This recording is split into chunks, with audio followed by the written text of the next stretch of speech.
प्यारे दोस्तों, अस्सलामुअलैकुम। आज के इस वीडियो में हम आपको बताएंगे जिन्नात लड़कियों को कैसे उठा कर ले जाता है और मालदीव में इस्लाम की रोशनी कैसे पहुंची, जबकि वहां कोई मुस्लिम पहले कभी नहीं गया था। हजरत सुलेमान अलैहिस्सलाम के दरबार में इंसानों और जिन्नातों के बीच किस बात की बहस हुई थी और जिन्नात को हजरत सुलेमान अलैहिस्सलाम ने उम्र कैद की सज़ा क्यों दी थी। मेरे दोस्तों, इस सारे सवाल का जवाब आज के इस वीडियो में हम आपको बताएंगे। यह वीडियो बहुत ही दिलचस्प और आपके वीडियो देखकर रोंगटे खड़े हो जाएंगे, इसलिए इस वीडियो को पूरी देखिएगा। चलिए वीडियो को शुरू करते हैं। प्यारे दोस्तों, अगर चैनल पे पहली बार आए हों तो चैनल को सब्सक्राइब भी कर लीजिएगा। हजरत सुलेमान अलैहिस्सलाम पूरी दुनिया की बादशाह थे। इंसान, जिन्नात, जानवर और परिंदे सब उनके हुक्म को मानते थे। एक दिन हजरत सुलेमान अलैहिस्सलाम के दरबार में इंसान और जिन्नातों के बीच इस बात पर बहस शुरू हो गई कि तकरीर, किस्मत और तरबीर, कोशिश का क्या असर होता है। जिन नाथों के पास मजबूत दलीलें थी, अच्छी और मजबूत तबीर यानी कोशिश की तकरीर को बदल जा सकता था, यानी यह कोई ज़रूरी नहीं है कि जो किस्मत में लिखा गया वही इंसान साथ होगा, बल्कि इंसान अपने कामों के जरिए नसीब को बदल सकता है। जबकि इंसानों के पास भी तकदीर के कभी ना बदलने पर मजबूर दलील थी। जिस नाथों में एक जिन ऐसा था जो बहुत ज़्यादा बढ़ चढ़कर बातें करता था। हजरत सुलेमान अलैहिस्सलाम ने उस जिन से कहा, अगर तुमने अपनी दलील से सही सुना होना का इतना यकीन है तो इसे साबित करके दिखा। जिन्हें थोड़े समय के लिए इजाज़त मांगी, उसके कुछ साल के बाद इजाज़त दे दी। यह जिन दिन रात तकरीबन सोचता रहा था आखिर ऐसा क्या करे जिससे अपनी दलील साबित कर सके। एक दिन इन्हीं ख्याल में उड़ता हुआ जा रहा था। उसकी नज़र पड़ोसी बादशाह महल पर पड़ी। बादशाह ने बड़े बाग से उसकी छोटी उम्र की बेटी यानी शहजादी अपने कनीज और सहेली के साथ छुप छुपाई खेल रही थी। वह अपने सहेली से छुपने के लिए एक अलग दस्त के पीछे छुपी हुई थी। तभी तभी जिन ने गायब होकर रुमाल में दवा घुसाकर और लड़की को बेहोश कर दिया। फिर वह लड़की को उठाकर उड़ा ले गया उसे एक बड़े और घने दख्त की असाबों में बीच आराम करके जगह बनाई। उसके शहजादी के लिए ज़रूरी चीज़ें और खाने पीने का सामान रख दिया, ताकि जब शहजादी होश में आए तो डरे और घबराहट के महसूस ना करे। यह दख्त एक 7 और चौड़ी दरीर के बीच था। चारों तरफ दूर दूर से सिर्फ जंगल और विरार जगह थे। वहाँ इंसान तो क्या, इंसान की आवाज़ भी नहीं पहुँच सकती थी। शहजादी के होश में आने से पहले जिन खुद को एक बुजुर्ग के रूप में बदल लिया। जब शहजादी होश में आई तो वह बहुत रोने लगी और खाने पीने की इनकार कर दी। नई जगह और हालात के उस परेशान कर दिया था जिसके पता था कि इंसान नई जगह पर नए लोग माहौल को तुरंत नहीं अपना पाते, लेकिन समय के साथ सब ठीक हो जाता है। इसलिए उसने शहजादी के लिए ज़रूरी सारी चीज़ें रख दी और कहा, तुम आराम करो, मैं बाद में आऊँगा। दुखी शहजादी रोते रोते सो गई। अगले दिन बुजुर्ग के रूम में आया और नसरीब के बात करते हुए झूठी तसल्ली देने लगा, ताकि शहजादी बीमार न हो जाए, क्योंकि अगर शहजादी को कुछ हो जाता तो हजरत सुलेमान अलैहिस्सलाम उसे बहुत सख्त सज़ा देते। शहजादी के उसकी पसंद की चीज़ें के बारे में पूछा और कहा, मैं कल फिर जाऊंगा। इतना कहकर वह चला गया। आहिस्ता आहिस्ता शहजादी को उस जिन की आदत हो गई। वह उसी से अपनी ज़रूरत की चीज़ें मंगवाने लगी। वह आसपास की खिड़कियों को, जंगल और दरीर को देखती उसे अपने जैसे ही कोई इंसान नज़र नहीं आता, लेकिन जिन जिसे वह बाबा कहती थी उसके बारे में वह यह ज़रूरी जान चुकी थी कि वह एक इंसान नहीं बल्कि कुछ और ही है, क्योंकि वह कमरे में निकलते ही गायब हो जाता है, जबकि बाहर ना कोई सीढ़ी थी और ना ही कोई और रास्ता था गुजरता था। और शहजादी धीरे धीरे जवान होती चली गई। अब जिनके आने में ही ज़्यादा वक्त लगने लगा, क्योंकि वह अब बेफिक्र हो गया। उसके यकीन था कि शहजादी समझदार हो गई। अब शहजादी को पेश करने का वक्त आ गया था। जिन्हें तय कर लिया कि वह शहजादी को बादशाह मुअज़्ज़ हजरत में सर सुलेमान अलैहिस्सलाम के सामने पेश करेगा और अपनी शर्त जीत जाएगा। एक दिन तूफान के आसार थे, दिन अंधेरा छा गया, जैसे रात हो गई। शहजादी इतनी खतरनाक तूफानी हालत पहले कभी नहीं देखी थी। डर और खौफ से उसका बुरा हाल था। काफ़ी देर बीत गई। इसी दौरान उसके दरवाजे पे दस्तक सुनाई दी। यह पहली बार हुआ था कि किसी ने दरवाज़ा खटखटाया हुआ वरान जिसको बिना दस्तक दिए अंदर आ जाता। शहजादी ने डरते हुए पूछा, कौन है? बाहर घबराई हुई आवाज़ आई, हमें कुछ देर के लिए अंदर पहना दो तूफान गुजर आ जाने के बाद हम चले जाएंगे।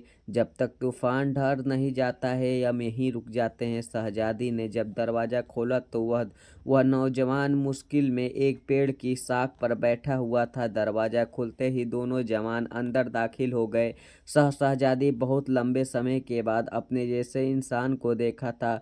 उसे याद आ गया था कि इंसान ऐसे होते हैं। उन दोनों नौजवानों में एक नौजवान अच्छे हुलिया में था और दूसरा बहुत ही गरीब जैसे कपड़े में। शहजादी ने अमीर शख्स को, जो कि काफ़ी जख्मी भी था, अपने पास मौजूद अलग अलग दवाइयाँ दी। गरीब आदमी ने अपनी साथी की मरहम पट्टी की, कुछ खास खाना और आराम करने लगे। लेकिन दोनों नौजवान इस बात के हैरान थे कि आखिर एक लड़की कैसे और क्यों यहाँ अकेली रहती है। यह सवाल बार बार उन्हें साथ रहा था, लेकिन फिलहाल उन्हें तूफान से पनाह मिल गई और उसने यही काफ़ी था कि अगले दिन शहजादी ने खुद ही बताया कि मैं एक जिन के कैद में हूँ। मुझे नहीं मालूम कि मुझे यहाँ आए हुए कितने साल गुजर गए। वहाँ इतना याद है कि उस वक्त मैं इतनी सी थी कि शहजादी ने अपने हाथों से इशारा करते हुए बताया, जिसने नौजवान को अंदाजा हुआ कि वह उस वक्त 7 साल 8 साल की रही होगी। अब उसने अंदाजे के 12 साल गुजर गए। शहजादी को जिनके आने का खौफ बहुत ज़्यादा सता रहा था। यही वजह थी कि वह बार बार जिन के आने से डर से उस नौजवान को जाने को कह रही थी। लेकिन गरीब लड़के ने बताया, यह नौजवान जो तुम्हारे सामने मौजूद है यह एक मुल्क का शहजादा है और इसी कस्बे में चलाने वाला आदमी हूँ। कश्ती पर सवार होकर शहजादे साथी के साथ मछली शिकार के लिए निकले थे। इस तूफानी ने कश्ती को बुरी तरह से तबाह कर दिया। बाकी लोग का कुछ पता नहीं चला, सिर्फ हम दोनों एक लकड़ी के टुकड़े के चिपकर दख्त की लंबी ससाई के फंसी हुई तूफान से बढ़ती हुई लहरों के बेचैन के जब हम दख्त पर चढ़े तो वह एक कमरा देखकर हमें हैरानी भी हुई और बचने की उम्मीद थी मिली, लेकिन यहाँ तो कुछ और ही मामला देखा। शहजादे ने कुछ बेहद होने तक वहाँ ठहरने लगा। इंतजार मांगी। शहजादी ने उसे चेतावनी दिया, जिन तुम्हें जिंदा नहीं छोड़ेगा। हैरानी की बात थी कि जिसका आने के काफ़ी देर हो गई और इस दौरान शहजादा ठीक हो गया। फिर वही हुआ जो किस्मत में लिखा था। दरअसल शहजादी और शहजादे में मोहब्बत हो गई। उनकी बढ़ती दिलचस्पी को देखकर कश्ती चलाने वाले ने कहा, जनाब अली, मैं आप दोनों का निकाह कर देता हूँ, क्योंकि आपका इस तरह यहाँ अकेला रहना ठीक नहीं है। इसके बाद मैं जल्दी जल्दी शहर पहुँचकर अपने लिए मदद लेकर आऊँगा। तूफानी की वजह से नीचे गई लकड़ी के टुकड़े पड़े हो गए, किसी तरह पहुंच जाएंगे। यह सारी वसर सुनकर शहजादी और शहजादे राजी हो गए।